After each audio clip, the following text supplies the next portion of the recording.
गंढियां मेरियां खोलना माही। अस्सलाम वालेकुम सही के भी चोलिस्तान दे तमाम व्यूवर्स को मेरी तरफों सलाम थी गया। और सलाम तो बाद सही अज असा रात दे टाइम मुनीर अहमद बुराना साहब किने आए बैठे से और असा थोड़े जे कोई कोशिश की से कि पठाने खान की आवाज़ तो कोई सुनाया वजे, लेकिन उन्होंने नकल करना या उन्होंने कॉपी करना आम बंदे का काम तो कह नहीं, असा सिर्फ कोशिश कर सकते हैं। तो सारे नाल मौजूद हैं सारे दोस्त, रईस शाहिद परियार साहब भी। तो अस्सलाम वालेकुम, क्या हाल है से? तो सही कोशिश करें हैं तो सुनावन दी कि क्या हाल सुनावा दिल दा कोई महरम राज नहीं मिलदा।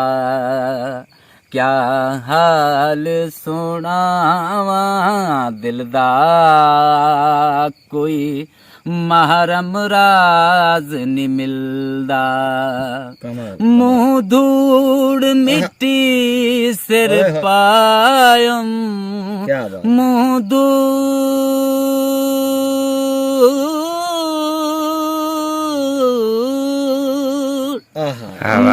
धूड़ मिट्टी सिर पायम सारा नंग नमोज वंजायम कोई पुछण न वेड़े हथों उल्टा आलम खिलदा कोई महरम राज न मिलदा। क्या हाल सुनावा दिल दा कोई महरम राज नहीं मिलदा।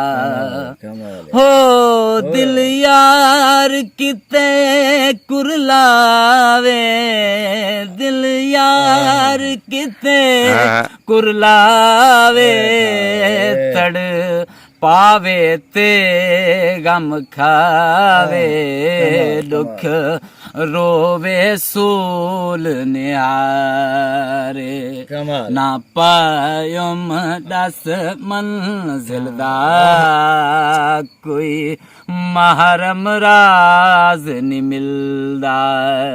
क्या हाल सुनावा दिल दा कोई महरम राज नहीं मिलदा। कमाल अदा सिंह, गंढियां शुक्रिया तेरियां 100 गंढियां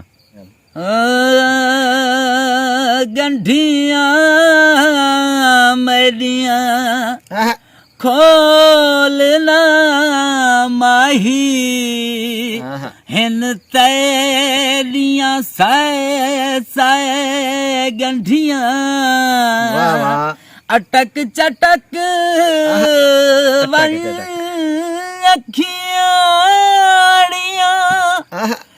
अते पै गया चीड़ियां गंढियां हो अखी रो रो मताम करन लत याद आवन तेरियां गंढियां यार फरीद ओ सुहागण होइयां जिढ़िया नाल माही दे गंढियां मैदा इश्क भी तू मैदा यार भी तू मैदा इश्क भी तू मैदा यार भी तू मैदा दीन भी तू ईमान भी तू मैदा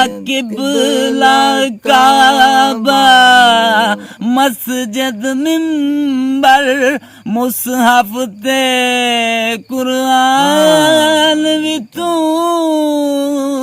मैदा इश्क भी तू मैदा यार भी तू।